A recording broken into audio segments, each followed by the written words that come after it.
Ram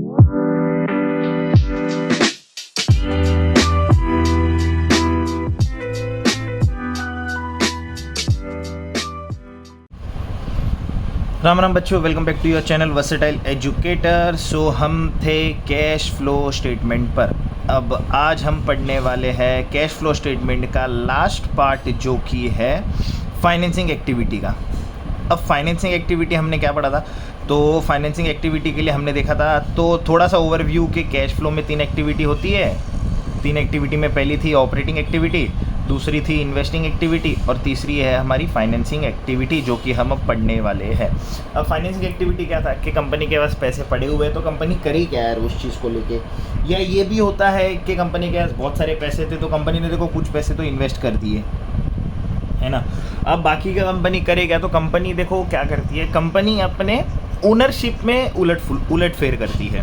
financing activity will be related to your ownership of the firm, कि company ownership में क्या लेन then करती है, या लोन से ज़्यादा रिलेटेड होंगे वो चीज़ें, या तो ओनरशिप या लोन से रिलेटेड जो भी चीज़ें अगर आपको दिखती है बिजनेस के अंदर, तो वो आपका फाइनेंसिंग एक्टिविटी में आता है। फाइनेंसिंग एक्टिविटी का मतलब ही होता है कि किसी बिजनेस को फाइनेंस कर देना, किसी को लोन दे देना ताकि उसका बिजनेस चल पड़े, है ना। जैसे वो शार्क टैंक वाले करते हैं, इन्वेस्टमेंट बैंकर्स वगैरह, ये इन्वेस्टमेंट बैंकर्स होते हैं। शार्क टैंक में जो लोग चीज़ नहीं करते, वेंचर कैपिटलिस्ट किसी भी बिजनेस को फाइनेंस देते हैं, तो they generally ask for the equity. 10% equity दे दो, हम आपको इतना पैसा देने के लिए रेडी है, समथिंग पैसा they are ready to give, some पैसा, और उस पर वो क्या मांगते हैं, इक्विटी मांग लेते हैं। तो इक्विटी आपका बेसिकली ये शो करता है कि आपका ओनरशिप क्या होगा उस बिज़नेस के अंदर।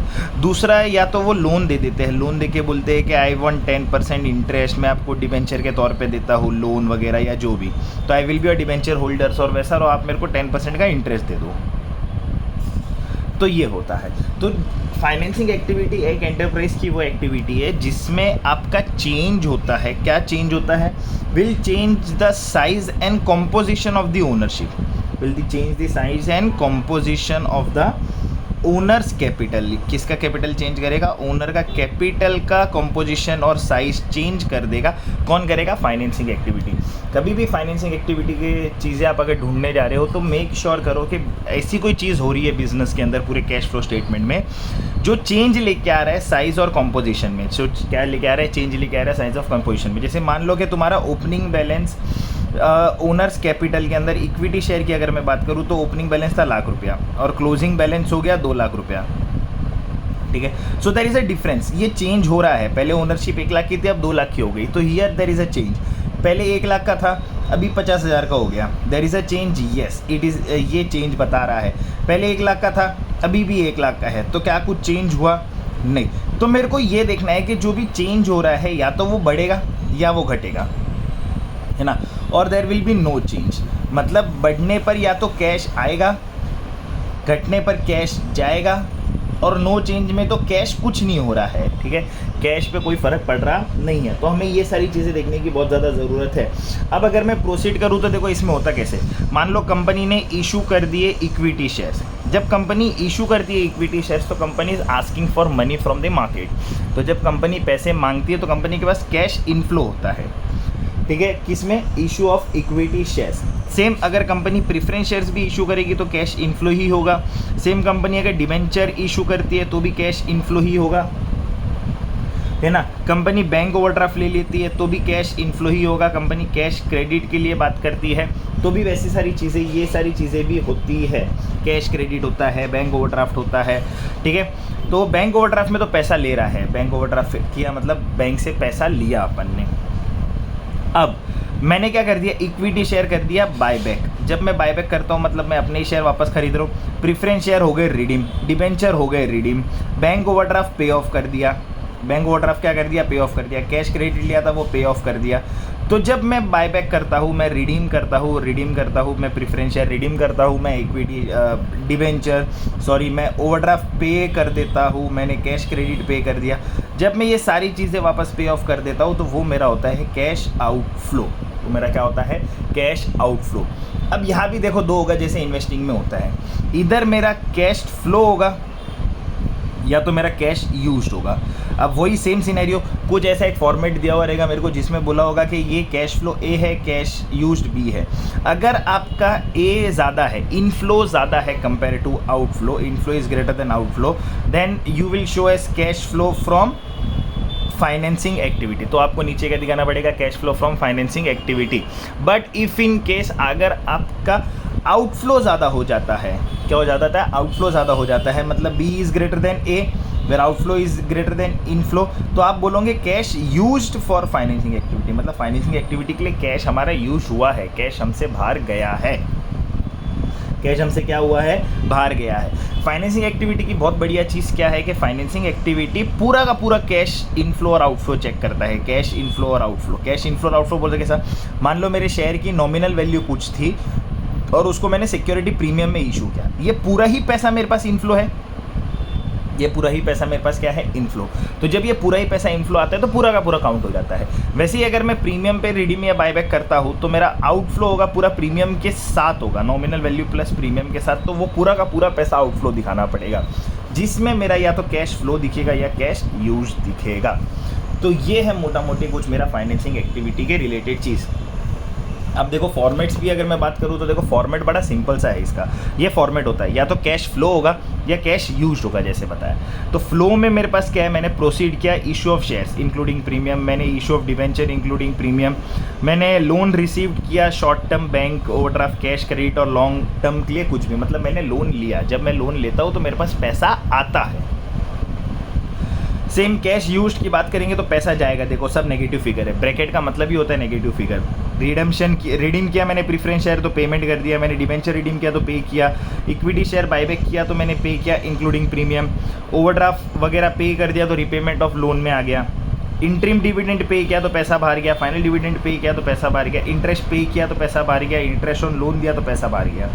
अब ये इंटरिम डिविडेंड अगर मिलता तो वो फाइनेंसिंग एक्टिविटी नहीं होती, वो क्या होती, वो होती इन्वेस्टिंग एक्टिविटी, क्योंकि मैंने कहीं पैसा इन्वेस्ट किया था और वहाँ से मेरे को डिविडेंड मिला है, मैंने किसी को लोन दिया मेरे को वहाँ से इंटरेस्ट मिला है। तो जब मेरे को मिलता है तो वो इन्वेस्टिंग होता है, जब मैं पे करता हूँ तो वो फाइनेंसिंग होता है। तो इधर cash flow from if a is more than b और cash used if b is more than a, तो ये मेरा फाइनेंसिंग एक्टिविटी है, ये मेरा क्या है, फाइनेंसिंग एक्टिविटी है। अब इसके सम्स में आपको देखने के लिए ना बहुत इजी सम्स है। देखो आपको क्वेश्चंस में सिर्फ यही चीज़ें ढूंढनी है जो आपको एक्चुअली दी हुई होगी। जैसे मान लो देखो, from the following information determine cash flow from financing activity. अब यहाँ पे मेरे को दिया हुआ equity share capital, this is my opening 2022 and 2023 is my closing 31 मार्च 31 मार्च। मान लो ये 1 अप्रैल 2022 से मेरा साल शुरू हुआ, 31 मार्च 2023 पे मेरा साल क्या हो गया, ख़त्म हो गया। तो अगर कोई मेरा फाइनेंशियल ईयर, बेसिकली मेरा फाइनेंशियल ईयर की अगर मैं बात करूँ तो मेरा फाइनेंशियल ईयर यही होता है ना, 1 अप्रैल टू 31 मार्च, यही मेरा फाइनेंशियल ईयर है। तो 2022 पे स्टार्ट हुआ, 23 पे ख़त्म हो गया, 9 मंथ इसके, 3 मंथ इसके, ऐसे करके मेरे टोटल कितने हो गए, 12 मंथ्स हो गए। तो ये मेरा फाइनेंशियल ईयर था। अब इक्विटी शेयर कैपिटल की अगर मैं बात करूँ तो ओपनिंग में 4 लाख है और क्लोजिंग में 5 लाख हो गया। अब ओपनिंग में क्या था, ओपनिंग बैलेंस मेरा इक्विटी शेयर का था 4 लाख, क्लोजिंग बैलेंस मेरा हो गया 5 लाख। अब ये बढ़ा या घटा, इधर बढ़ा। जब बढ़ा मतलब 1 लाख रुपए से बढ़ा, इसका डिफरेंस 1 लाख रुपीज़, इसका डिफरेंस कितना, 1 लाख से बढ़ा, मतलब कैश इनफ्लो हुआ होगा। क्या हुआ होगा, कैश इनफ्लो हुआ होगा। लॉन्ग टर्म बोरोविंग्स में मेरे पास 10% डिबेंचर्स थे, डिबेंचर्स मैंने इशू किए थे मार्केट में, ओपनिंग में भी 1 लाख के थे, क्लोजिंग में भी 1 लाख के हो गए। तो डिबेंचर्स में ओपनिंग भी 1 लाख, क्लोजिंग भी 1 lakh, there is no change. No change बोले तो कैश में कुछ भी नहीं हुआ, तो ना इनफ्लो ना outflow. Short term borrowings, opening में 50,000 था, क्लोजिंग में कुछ भी नहीं है। शॉर्ट टर्म बोरोविंग्स में मेरे पास क्या बोला हुआ है, ओपनिंग में मेरे पास 50,000 थे, 50 के, क्लोजिंग में दैट इज 0, मतलब ये क्या हो गया, ये पे ऑफ हो गया, पे कर दिया ना, 50,000 का लोन था जो कि 0 हो गया। तो इसमें क्या हुआ, मेरा कैश आउटफ्लो हुआ। सिक्योरिटी प्रीमियम यहाँ पे 40 था, यहाँ पे 50 हो गया, मतलब 10,000 एक्स्ट्रा आया तो बड़ा। सिक्योरिटी प्रीमियम में भी चेंज है, 40 से 50 हो गया, तो there is an increase cash inflow. Bank overdraft 150 से 2 लाख हो गया, ये देखो बैंक ओवरड्राफ्ट भी बढ़ रहा है, मतलब मैंने और लोन उठाया है, 1.5 से 2 हो गया, so there is also cash inflow, पैसा आ रहा है। एडिशनल इन्फॉर्मेशन में इन्होंने मेरे को क्या बोला है, interest paid on debenture is 10,000, outflow हो गया, पे कर रहा हूँ, बाहर जाएगा। इंटरेस्ट ऑन बैंक ओवरड्राफ्ट 15,000 पे किया, बाहर गया, एंड प्रीवियस ईयर रुपीज़ 10,000। अब बैंक ओवरड्राफ्ट की 2 चीज़ें हैं, current year is 15,000 and previous year is 10,000। तो अब उसके हिसाब से ही सिर्फ एंट्री आएगी कि क्या देखना पड़ेगा, ठीक है, कि क्या हुआ। चलो देखते हैं। तो सबसे पहले तो issue of share, cash inflow देखो बढ़ा, कैश इनफ्लो हुआ मतलब पॉजिटिव होना चाहिए। तो cash proceed from the issue of share is 1 lakh rupees, inflow हो गया, प्लस हो गया। फिर मेरे पास क्या था, सबसे पहले इनफ्लो एक साइड निकाल दो, this is inflow, this is inflow, this is inflow, मतलब इक्विटी शेयर इनफ्लो है, सिक्योरिटी प्रीमियम इनफ्लो है, बैंक ओवरड्राफ्ट इनफ्लो है। ये देखो issue of share 1 lakh is inflow, 4 से 5 हुआ। सिक्योरिटी प्रीमियम मेरे पास बढ़ा था, 40 से 50 हो गया, 10,000 का वो बढ़ गया। बैंक ओवरड्राफ्ट बढ़ा 1.5 से 50,000 का, ये भी बढ़ गया। अब पे करते हैं, डिबेंचर पे किया 10,000 आउटफ्लो के लिए, डिबेंचर पे कर दिया एक 10,000 का। यहाँ पे कुछ आउटफ्लो था, यहाँ पे एक आउटफ्लो था, शॉर्ट टर्म बोरोविंग्स पे ऑफ कर दिया। तो ये देखो शॉर्ट टर्म बोरोविंग्स का पे ऑफ कर दिया, ये रहा शॉर्ट टर्म बोरोविंग्स 10% डिबेंचर 50,000 पे ऑफ जो नेगेटिव में आ गया। इंटरेस्ट पे किया 10,000 का डिबेंचर पे, वो भी नेगेटिव में आ गया। अब बैंक ओवरड्राफ्ट करंट ईयर का 15,000, प्रीवियस ईयर का 10,000, तो क्या करेंगे, पे करेंगे, क्या करेंगे, पे करेंगे। तो पे करते हैं, interest on bank overdraft 15,000 and previous year 10,000, current year is 15,000 current year की वैल्यू लेके मैंने सारी चीज़ प्लस माइनस करके देखो, यहाँ पे मेरे को पता चला कि मेरा इनफ्लो ज़्यादा था compare to outflow, A is greater than B. तो यहाँ पे मेरा आया cash flow from financing activity. बस आपको यही चीज़ें देखनी है फाइनेंस के अंदर। फाइनेंस बड़ा इजी है, cash flow from financing activity बहुत इजी है। फाइनेंसिंग एक्टिविटी आपको हर जगह यही ऐसी कुछ चीज़ें देखने मिलेगी। देखो अब ये भी क्वेश्चन में देख लो। हाँ, एक चीज़ याद रखना, अगर फाइनेंसिंग एक्टिविटी में कभी भी ऐसा आता है कंपनी ने बोनस शेयर इशू किया, अब बोनस का मतलब ये होता है there will be no exchange of cash, cash का कोई भी लेन देन होगा नहीं। तो कैश का लेन देन नहीं होगा मतलब रिजर्व्स यूज़ होगा, खाली रिजर्व्स बढ़ेगा या घटेगा। तो जब इसमें मेरा कैश इनफ्लो आउटफ्लो आया ही नहीं, तो वो फाइनेंसिंग एक्टिविटी के अंदर नहीं दिखता, ठीक है, फाइनेंसिंग एक्टिविटी के अंदर नहीं दिखेगा। बोनस शेयर का मतलब होता है कि कोई भी पैसों का लेन देन नहीं हुआ, पर शेयर मार्केट में गया है, शेयर्स मार्केट में गए हैं, लोगों के पास शेयर गए हैं इन नेम ऑफ बोनस, के भाई चलो आपको एक्स्ट्रा शेयर देते हैं, मजे करो। तो ये होता है, पर इसमें कोई भी मेरे पास कैश आया या गया नहीं। So equity share capital 10% debenture 8% debenture, we have opening closing balance, interest pay किया, डिविडेंड पे किया, ड्यूरिंग द ईयर राइन इशूड बोनस शेयर ऑफ 2:1। अब ये देखो 2:1 का जो बोनस शेयर है, मतलब 1 पे 2 या दो शेयर, एक शेयर पे जो भी आपका जैसे भी स्वैप रेशियो है 2:1 का शेयर है। 2:2 क्या है, 1 का शेयर के 2 शेयर पे 2 शेयर लाओ, 1 शेयर लेके जाओ, है ना। इसको आप ऐसे लिखते हैं 2:1 इज़ 1/2, है ना। 2 शेयर पे 1 शेयर, 2 शेयर पे 1 शेयर। अगर आपके पास हमारे 2 शेयर है तो हम आपको 1 शेयर बोनस में दे रहे हैं, आपके पास 2 शेयर है तो हम आपको 1 शेयर बोनस में देंगे। Our ratio will be 2:1।